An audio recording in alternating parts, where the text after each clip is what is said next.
From Kansas State University, this is Agriculture Today. Eric Atkinson with you.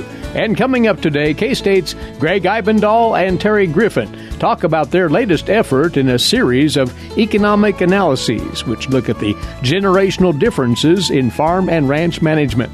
This time, they've focused on how spending tendencies and debt load differ among the various generations.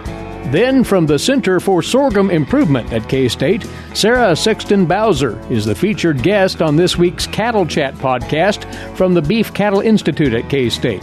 She'll visit with Brad White, Bob Larson, and Bob Weaber about research initiatives to further improve and refine grain sorghum as a beef cattle feedstuff. And later, with Stop, Look, and Listen, K-State's Gus Vanderhoeven. Plus more right here on Agriculture Today. Agriculture and food systems are the main drivers of the Kansas economy, but must be improved in order to feed the world's growing population. How are we going to do so? Reduce food loss, find ways to preserve grasslands, and help families stretch their dollars. Global food systems is one of the 5 grand challenges K-State Research and Extension is addressing.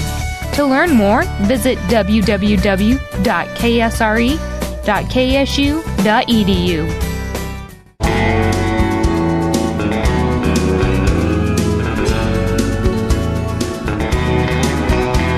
Up first on this Agriculture Today, the latest in this series of analyses that the Agricultural Economics Department at Kansas State University has been carrying out here in recent weeks. They've been looking at the farming generations out there and how generational behavior and tendencies relate to farm management decisions. Joining us once more, agricultural economists Terry Griffin and Gregg Ibendahl. They've just issued a write-up, which you can find on agmanager.info, on farm generations and spending on the operation. Terry, give us a bit of backdrop here once more. Remind us of the origins of this entire series and what you were basing it on. So one of the really cool aspects of the KFMA data set is that they have provided the year with which each of the operators were born. We were looking at KFMA farmer members based upon what generation they belong to. Okay, so the generations are, the oldest one in the data set is the silent generation. These are folks who were born before the end of World War II. So 1945 birth year and earlier was a silent generation.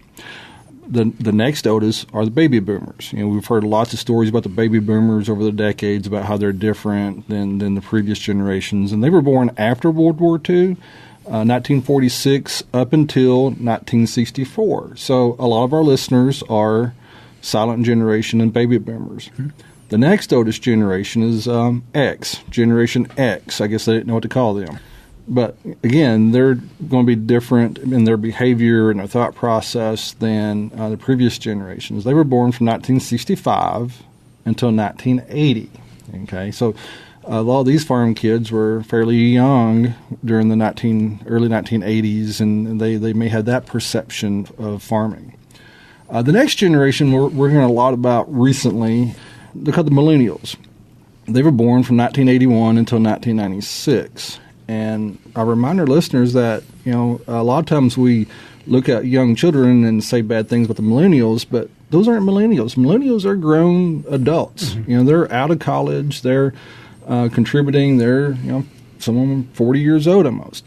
So that's the millennial generation, born between 1981 and 1996.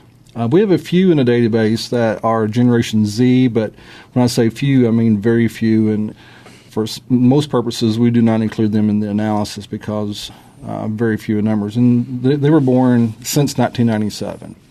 So that's our group. Silent folks born before World War II, baby boomers born immediately afterwards, Generation X, and millennials who were born. Basically, anybody in the data set born after 1981 would be a millennial. And thanks to the Kansas Farm Management Association data, you can then take those generational breakdowns and attach them to various things that affect farm and ranch management, correct? That is correct. And keep in mind that a lot of the farms in the KFMA data set aren't just a single operator.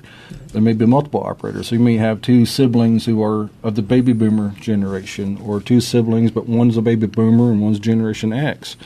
You may have more extreme grouping from maybe have a silent operator and a millennial operator.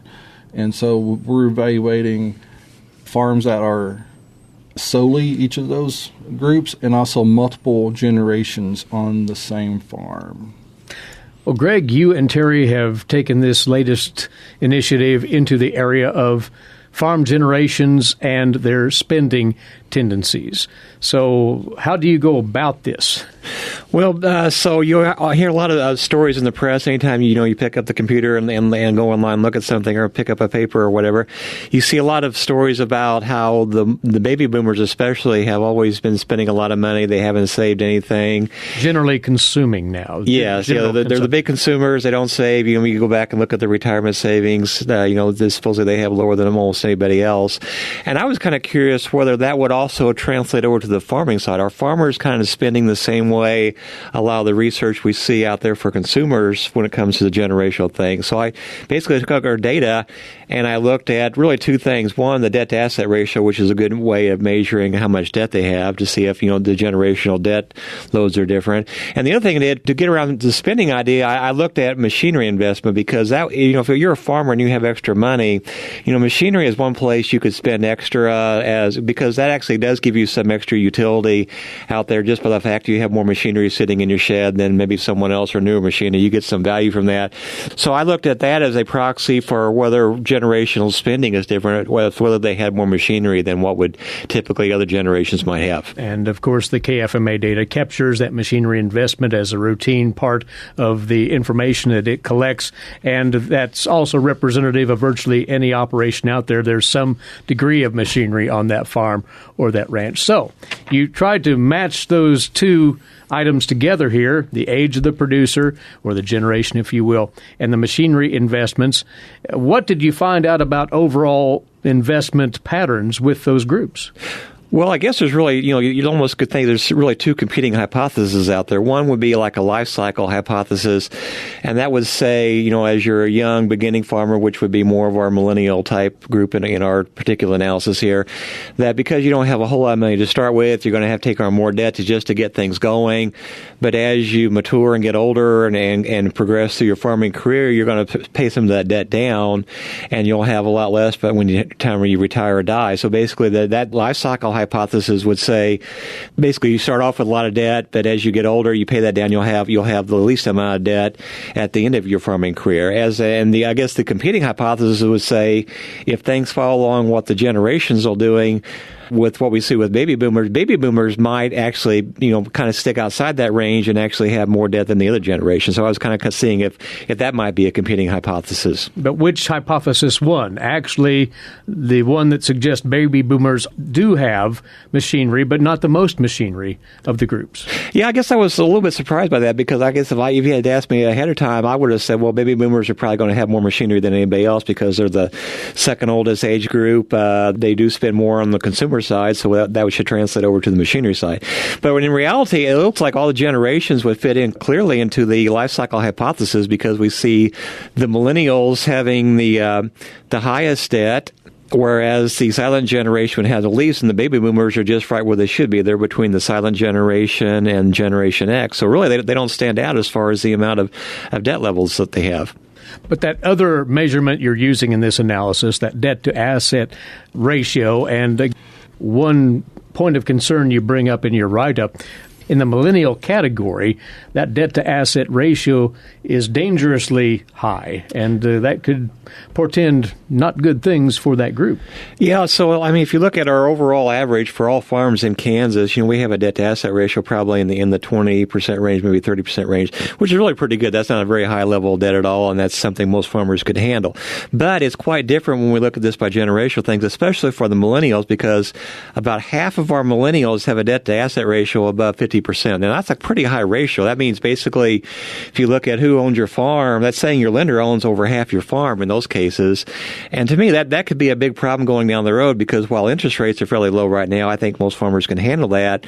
But, let's say we have a couple of bumps up in the interest rates where we get back to what the interest rates were back, maybe 10, 15 years ago. Then you're going to see farms that are highly leveraged trying to make those interest payments. That's going to be a big struggle for those producers. So, having debt to asset ratios to me above 50% 50%, and we got half of our millennials in that situation. To me, that could be a big red flag going down the road. Well, Terry, as you step back and look at this analysis, what is the main message that it's conveying, do you think?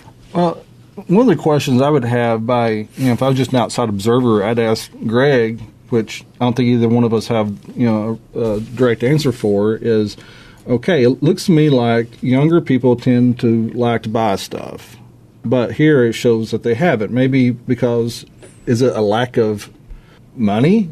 And then the older generations actually have stuff, and we tend to think of them as folks who are less likely to buy stuff. And then we put them together into this multi-generational group, and it's somewhere in the middle. So I'm wondering how the presence of a millennial or a Generation Z on a Kansas farm influences the baby boomers and the silent generation into making purchases, investments that they normally would not have been making if it was just them on their own. And that links back to the technology investments that we discussed earlier. Gregg? Yeah, that's an interesting question. I'm not sure we quite have the data to answer that. So it would be interesting to see if there, if those multi-generational farms, that they would be different without those younger producers out there. Maybe that'll be inspiration for another analysis in this series. But this has proven overall to be enlightening information as you've gone through these various generational assessments as to their decisions on the farm or ranch. And Terry, you and Gregg and others are going to continue with more along this line, are you not? We are. We have two working drafts that are looking at generation aspects of technology adoption and utilization. I think that is revealing of what we just talked about some of us want to buy stuff, but we don't have the money to do so, but other people have the money but not the desire. Put them together and they behave differently. All right. This series is being updated and posted on agmanager.info, so be watching for this latest entry into the series on farm generations and spending, co-authored by our guests. And Terry and Gregg, thank you once again for coming over. We'll undoubtedly have you back soon. Yeah, thanks, Eric. It's great being here again. Terry Griffin and Gregg Ibendahl, agricultural economists with K-State Research and Extension. We'll be back with more on this Agriculture Today. Did you know every Kansas farmer feeds 128 plus people? Kansas farmers are hard workers, dependable, authentic, and sensitive. Not only do farmers put food on your table, but they put clothes on your back and fuel in your car. For more information about Kansas farmers, visit K-State Research and Extension online or stop by your local extension office. This message has been brought to you by the K-State Animal Sciences Leadership Academy participants.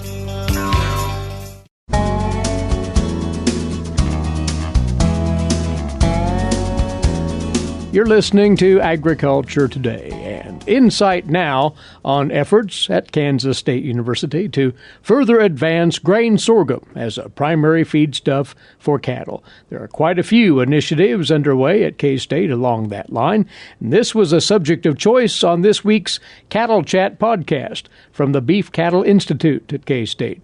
Around the table this time, veterinarians Bob Larson and Brad White, cow-calf specialist Bob Weaber, and a podcast guest.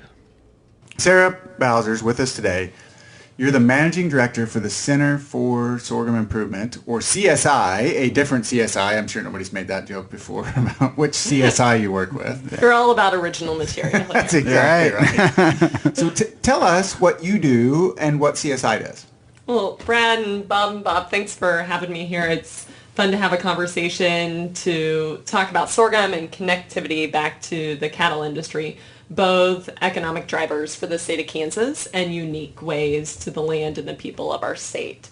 The Center for Sorghum Improvement is housed in the College of Agriculture at Kansas State University, and within that program is the Collaborative Sorghum Investment Program. That's a program that was started just a couple years ago with founding investment from the National Sorghum Checkoff, the Kansas Grain Sorghum Commission, Kansas Department of Agriculture, and Kansas State coming around and acknowledging that sorghum is a critical crop, but it's also a small crop relative to some of the other crops, around 5 million acres across the United States, with nearly 50% of those acres in the state of Kansas, closely followed by production in other states that cross the plains. Texas second, and then depending on the year and the rainfall, Nebraska, Oklahoma, South Dakota quickly fall into that mix of production states. And so with the importance to the state of Kansas and the size and the type of the crop.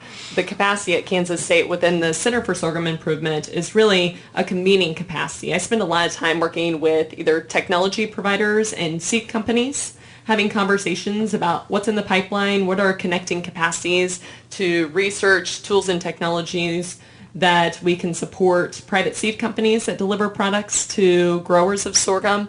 And then end users, what are their needs? How can we drive value for the crop? I certainly am a big believer in demand-driven outcomes for industries. And so how do we connect those needs of end users back into a seed product that drives value, not only in stability of agronomic yield, but also in outcomes for end users? And so that's a lot of what brings me to the table here today, recognizing the significance and notability of cattle production and cattle feed in the state of Kansas and surrounding states. Absolutely. And we talk about sorghum from a grazing standpoint, from a grain production standpoint. I know you've done some research looking at cattle feeding and sorghum, and is it all the same? So does it matter what variety of sorghum I pick and feed it to the cattle, or are there some differences?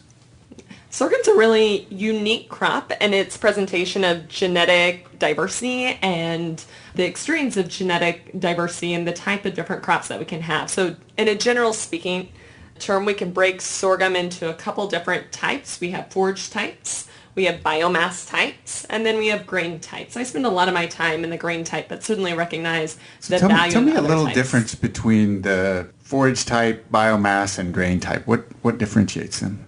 So it's all the same species and family, but it's more an outcome of selection pressure.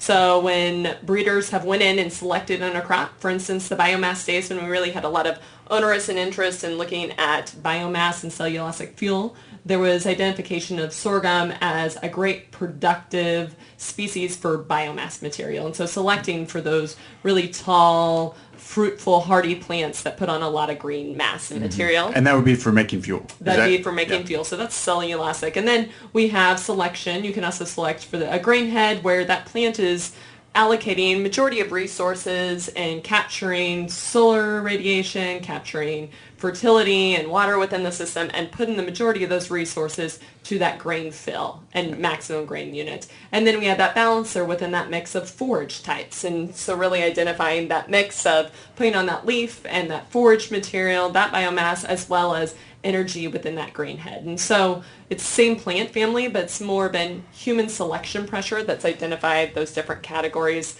Going back to sorghum diversity, there's over 40,000 different accessions of sorghum, and a lot of that's been untapped. Yeah, and I think that is an interesting aspect. You talk about the variety, and we see people use sorghums in a variety of ways in cattle production. So it may be after harvest, grazing the stalks. Grazing We stalks. see that in the winter. You see it in the summer because the sorghum or sorghum mixes, so a sorghum Sudan, especially in the heat of summer, is nice because you may not have much else green out there, but that part is green. Exactly. Some of those, as a cow-calf producer or stocker operator, having the ability to run some cattle on green-growing forages, such as the sorghum Sudan, is a great advantage to have. So we really like, and you point out something that I should have recognized, and so I'm speaking just what I see with my eyes. I don't see a lot of differences. I know there's different corn varieties, and I know there's different soybean varieties and growing season lengths and things like that, but visually they look very similar. Sorghum would be one, using the extreme examples of forage sorghum versus grain sorghum, but even within grain sorghum, I can see a lot more genetic diversity. And I suppose that doesn't necessarily mean there is more, but it does seem like there's a lot more varieties out there that we're using in livestock production. Kind of sounds like cattle. We've got some Kinda does. genetic diversity. Yeah, some genetic diversity. So, well, and how, Sarah, as you see that genetic diversity playing out in sort of a sustainability context, what opportunities are there for us to change cropping systems a little bit to incorporate more either forage or grain sorghum in Kansas? Because it's a water thrifty crop, and so I think my view is it's got a lot of opportunities for us in Kansas as we think about managing water resource. What challenges and opportunities lie there? Absolutely. So going back to genetic diversity and what we have or haven't done, up until very recent time, in the past several decades, our selection has been by visual eye. Mm-hmm. And so we haven't necessarily, we could anecdotally understand what supports nutrition and health outcomes and animal performance or other end users, but our degree of sophistication was pretty crude. And so as we've started to develop more high throughput quality analysis, just running starch analysis for various crops, and then starting to further dissect those, we can gain a much more integrated understanding of what we produce on the field, how it supports end users, all the way from ethanol plants to cattle feeders to human consumers. And I think some of the research you've done there at CSI has been really important, and I think that's an area where we continue to learn more and more about where does it fit into these different systems. And it may also be an area, we were talking before you got on the show about working with your agronomist or your local extension person and saying, okay, if I'm thinking about sorghum as a grain crop, or if I'm thinking of it as a cover crop, or I'm thinking of it as something to put out as my forage base, that may be an area I want to get more information on. Yeah, and maybe not as much research been done on this crop compared to corn. And so maybe some opportunity as we look forward for faster improvement than in some of those crops where we've already invested a lot in research. So I'm glad that the CSI is here at K-State. I think that is it. Looking forward to the near future, some real opportunities for some benefit. Yeah, and we've talked about sustainability and kind of you mentioned the systems and what happens when we think about it beyond an individual crop. So you mentioned corn or sorghum or cattle, and often we have a compartmentalized view of each of those industries, but they're very interrelated, and that's some of the research you've done. Yeah, when I start to think about end markets that matter and also have geographic synergies with sorghum, cattle feeding comes to mind. Cattle feeding in accumulation of Texas and Kansas consumes 500 million bushels of energy-based feed grains every year. And so within that pie is corn, barley, wheat, and sorghum. And sorghum is less than 2% of that. And so how can we better leverage and advantage our regional production of sorghum into cattle feeding? And first we have to acknowledge what are the barriers that prevent that from occurring today. Simply efficiency. If I'm a cattle feeder and I need to maximize output of my feed mill and my feed mill processing, any change to just this fine grain machine that can be optimized to one grain and one seed that looks exactly the same and is readily available creates a barrier to my efficiency. And so if I want to identify a sorghum that fits and advantages into cattle feeding, I need to be cognizant of the barrier and the need to overcome that decision maker and offer value to it. And so we've done screening of really that supports an innovation culture of screening of products that are already on the market that could support first adoption, sorghum hybrids that are already on the market, and then also sorghum, we have various panels that represent genetic diversity within sorghum, and so we took a subset of the sorghum diversity panel in the lab of Jim Drouillard here on K-State campus. He's done screening in a benchtop looking at susceptibility of different grains and different cultivars of sorghum to digestion for the rumen. And we've seen great variance. Mm-hmm. We've seen opportunities to have step change and potential value and efficiency that supports animal performance. And we're continuing that work to really go back and identify not just selecting cultivars that work well for agronomy, but also work well and advantage animal performance. And we're excited about the results. That's the managing director of the Center for Sorghum Improvement at K-State, Sarah Sexton-Bowser, joining K-State's Bob Weaber, Bob Larson, and Brad White on this week's BCI Cattle Chat. The entire podcast can be heard at beefcattleinstitute.org. That's beefcattleinstitute.org. You're tuned to Agriculture Today. Have you ever thought about where your food comes from? If you're thinking the grocery store, think again. Facts show that the American farmer feeds more than 129 people. They are continually increasing and improving their operations. A wide variety of crops and livestock are grown in Kansas as well as the United States, providing food to your dinner plate. Next time you see a farmer or rancher, thank them. For more information, contact K-State Research and Extension.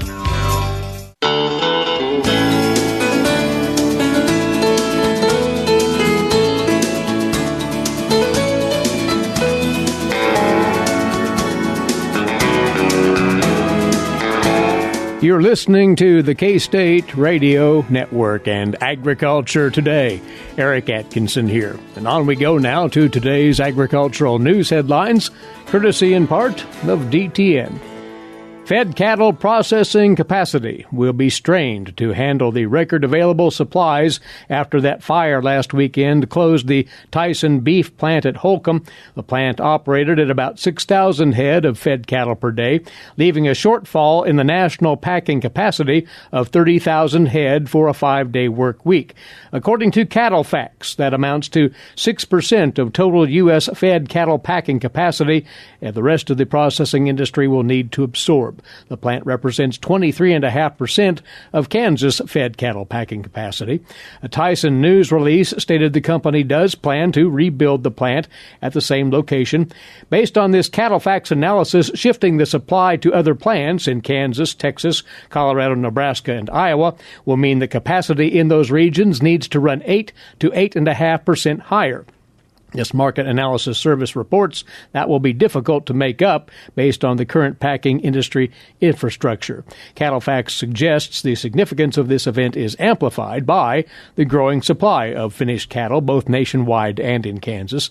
The cattle on feed total nationally in feed yards was record large at 11.5 million head on July 1st. Cattle on feed in Kansas as of the 1st of July at 2.4 million head, also a record and representing about 21% of the U.S. total. Now, the potential market impacts predicted by Cattle Facts include a possible loss of currentness in the cattle feeding segment. Cattle feeders could lose some market leverage, and all classes of cattle could see more price risk. Some of the pressure could be alleviated if the existing harvest capacity dedicated to cows and bulls is incentivized, says Cattle Facts, to process fed cattle, and if plants have the cooler boxed beef capacity and labor to process cattle on weekends. Incidentally, Kansas Governor Laura Kelly has expressed the state's full support to Tyson and its president and CEO Noel White in assisting with the plant's recovery. The Trump administration will delay some tariffs against China on cell phones, laptop computers, toys, and some other items until December the 15th. That does soften the blow of levies that were scheduled to take effect on September the 1st against roughly $300 billion of Chinese imports. The U.S. Trade Representative's Office said it would release the precise details of the delayed tariffs, but the items that will be delayed are some of the largest ticket items facing tariffs. Just cell phones and laptops represent about $80 billion of trade, more than a quarter of the tariffs that were posed to take effect with a 10% levy in just a few weeks. The delay in tariffs also buys a reprieve for negotiators. Talks between the U.S. and Chinese negotiating teams in Shanghai last month ended without a breakthrough, as you know, and a Chinese delegation was planning to visit Washington in September, shortly after the tariffs were scheduled to take effect. Now, the U.S. and China will have another opportunity to strike a deal and potentially avert the tariffs. Meantime, President Trump has asked Japanese Prime Minister Shinzo Abe to buy a huge amount, as he put it, of U.S. farm products. This according to a report from the Kyodo News Agency. The report cited Japanese and U.S. government sources for that information. Soybeans and wheat were included in that request, according to Kyodo, with the Japanese government said to be mulling over its response. The report indicated one possibility was to buy the products as food security for African countries and would be worth several $100 million, including transportation costs. And the federal government finalized 3 rules that make a number of changes to the Endangered Species Act after introducing the proposal back in 2017 as a result of an executive order signed by President Trump. Most notably, the U.S. Fish and Wildlife Service removed its blanket rule in the ESA that automatically grants the same protections for threatened species that are available for endangered species. The final rules do not affect protections for species currently listed as threatened, but instead will receive protections tailored to species' individual conservation needs. Gary Frazier, the Assistant Director for Endangered Species at the U.S. Fish and Wildlife Service, said that the ESA includes protection for species for the foreseeable future.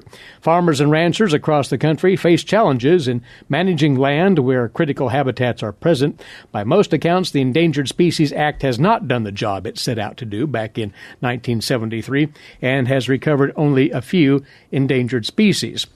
As of July of 2016, 34 of the 1,500 listed species were delisted because of recovery. That's a success rate of only 2%, according to the Fish and Wildlife Service. About 75% of the listed species used private land as habitat. These new regulations, it reads the traditional distinction between threatened and endangered species, restoring those distinctions. That's important, says Fraser. This approach will eliminate the unnecessary time and expense and ease the burden on farmers and ranchers who want to help species recover.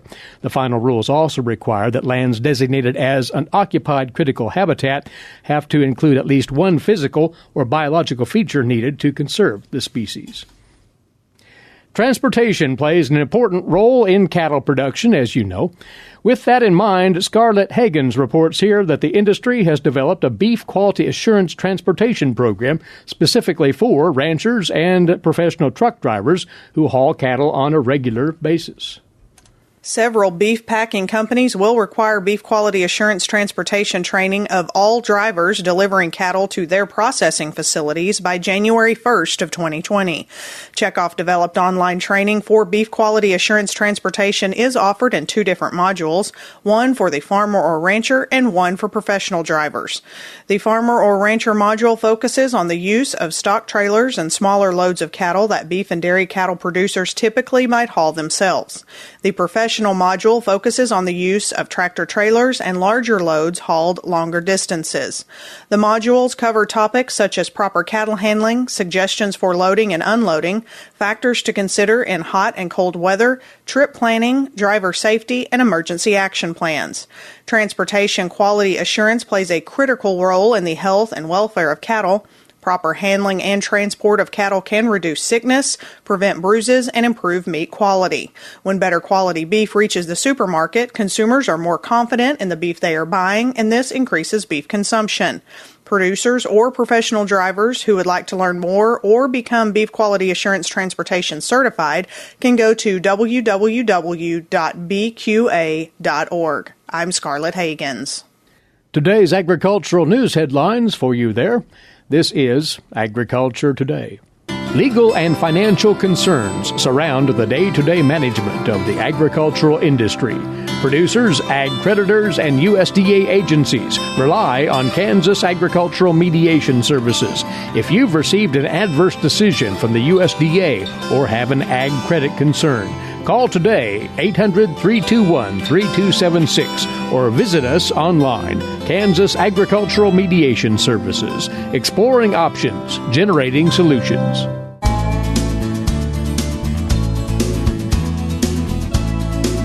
This is Agriculture Today.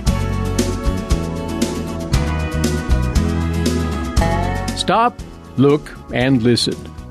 Through Wamego, I turned right to Bellevue, St. Mary's, and then on to Rossville. That's Gus Vanderhoeven of Kansas State University with comment on life in rural Kansas. It was Monday morning, and in a little while, Suzanne of our Dutch family will return to the old country. Friends will pick her up and take her to the Kansas City airport. Then, at the airport, the last goodbyes, and from there, United takes over. A crazy thought that Tuesday evening she will see Telina, our daughter, who lives in Amsterdam. I wished I could be a fly on the wall to listen to all the chatter and sharing when they see each other. Past Sunday afternoon, after the weather had cleared from another thunderstorm with some rain during the night, we decided to make one more sightseeing trip. It was up to me where we would go. I wanted it to be scenic, typical Kansas, and it had to be close enough so that it would take only a couple of hours. The weather had cleared with some clouds, but otherwise blue sky and sun. After some map reading, I opted for the so-called Native Stone Scenic Byway. Leaving Manhattan, I drove Route 18 through the wide valley, passing through Zeendale and Wabunsee. When I hit the T in the road, of 99, I went north to Amigo, crossed the Kansas River, and slowly drove through the main street with its old buildings. It's familiar, but each time one sees different things, or like with old friends, it is good to see the same. Through Amigo, I turned right to Bellevue, St. Mary's, and on to Rossville. In St. Mary's, I remembered meeting the old lady many, many years ago while taking some photos along Main Street, and just east of town near the old college. She engaged me in conversation and shared how she, as a little girl, had walked beside her father's wagon on their way west. They had traveled through the town, she walking, a tough old lady. She said that her dad had decided to return to St. Mary's when her brothers had reached school age, and he wanted them to have a good education. I did not ask about her education. By the looks of it, she had done well for herself. Now, east of town has expanded, and good cornland and wheatland has been built up with industry. It's quite different from when she walked through the town beside the wagon. But some of the older buildings must look familiar to her. The buildings aged as she did. But this happened many, many years ago. In Rossville, we drove south through Willett to Dover. In Dover, I looked for the cliffs of Dover, England, where the North Sea beats against the chalk cliffs, but no cliffs near our Kansas Dover. But what one sees in these small Kansas towns is some old, magnificent homes, some kept up and looking sprightly, others losing their paint. By now we had climbed out of the rich agriculture valley where corn and soybeans covered the land. The tall corn blocked the vistas, whereas the beans allowed us to enjoy the vistas and see the hills in the distance. In Dover, I picked up Route 4, west. We were now in the hilly country and passed some beautiful old stone farmhouses, big, well-kept ones. I'm sure perhaps not the easiest homes to heat in the winter, but I expect cool on hot days. We now passed stone-laid fences, and as we drove by, I thought about their construction, the collecting and hauling, and then the careful laying and fitting of the stone, the experienced eye of the builder picking just the right stone and quickly placing it, already eyeing the next rock, building rock walls up and down the hills, mile after mile. Amazing rock walls are still standing today, which grandfathers and other old people built. Driving into Alma, we had glimpses of the Flint Hills whenever we crested a ridge. Beautiful, far vistas of country with hidden valleys. In the Big River Valley, the corn had looked good, except where parts had drowned and leaves had turned yellow. But driving the hills, the grass looked good. As we moved deeper into the Flint Hills, the greener it looked. There was a stretch earlier, closer to the old farmsteads, where woody plants had invaded the closer home pastures. I felt the itch to get a chainsaw and start cutting and clearing. However, that is for the next generation. It's going to be their land. They then need to take care of it. But don't wait too long. It's amazing how fast the woodies grow with the rain we've had and still have. That's why the hills with grazing cattle were still so green. In Alma, the limestone buildings were beautiful.